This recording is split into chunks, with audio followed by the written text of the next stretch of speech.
तिळगुळ घ्या गोड गोड बोला. नमस्कार मंडळी, कसे आहात सगळे? हसताय ना?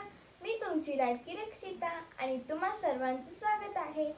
आज आहे 14 जानेवारी म्हणजेच मकर संक्रांती. संक्रांती म्हणजे हस्तांतरण. हा दिवस सूर्याचा मकर राशीत संक्रमण दिवस मानला जातो.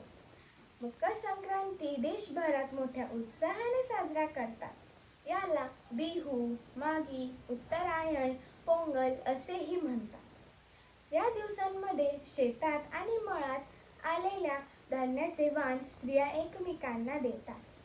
हरभरे, ऊस, बोरे, गव्हाच्या ओंब्या आणि तीळ या सर्व गोष्टी देवाला अर्पण करतात व एकमेकांना तिळगुळ देऊन तिळगुळ घ्या गोड गोड बोला असे म्हणतात. या दिवशी सर्वांनाच पतंग उडवायला खूप मज्जा येते. चला तर मग मंडळी, पुन्हा भेटूया पुढच्या VLOG